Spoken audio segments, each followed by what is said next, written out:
Well, the allegations are not new. What is new is the reaction, especially from younger people, including fellow comedian Hannibal Buress, who called out Cosby during an October performance. I can talk down to you because I had a successful sitcom. Yeah, it was great living, Bill Cosby, so kind of brings it down a couple notches. I don't curse on stage. Well, yeah, you're a rapist, so... I'm joined now by comedian Chuck Nice, who is from Cosby's hometown of Philadelphia. Yes, I am. Thanks for coming in. I appreciate it. Oh, it's great to be here. What do you make of what's going on around Bill Cosby? Well, you know, here's the thing. You have kind of a confluence of events. Number one, these are old allegations that have resurfaced and have taken flight again because of social media. And there's a backlash amongst younger people against Bill Cosby because of his statements, his political statements concerning the black community and the fact that there are clearly some problems in the black community. But his statements were kind of statements of condemnation.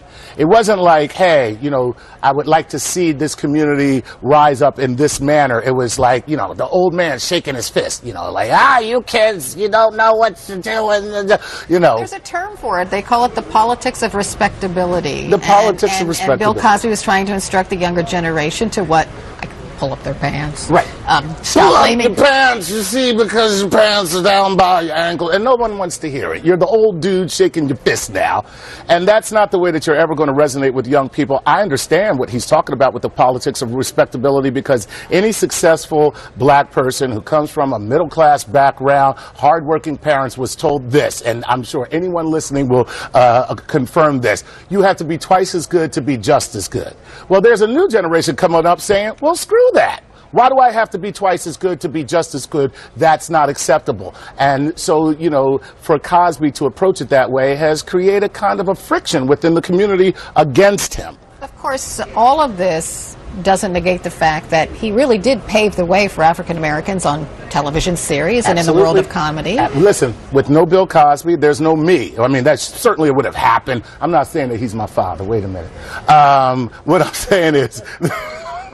There's no career for me. There's no Oprah. He integrated television, okay? This man opened doors for pretty much every black entertainer in America working today. However, that has nothing to do with the allegations that are made against him. The two are mutually exclusive. He can still be the iconic groundbreaker that he is and be a pervert. I mean, if that is the case, allegedly. I'm not saying that it is, but those two can coexist without any conflict. The way I handle it is, I don't care what Bill Cosby did. I don't know Bill Cosby.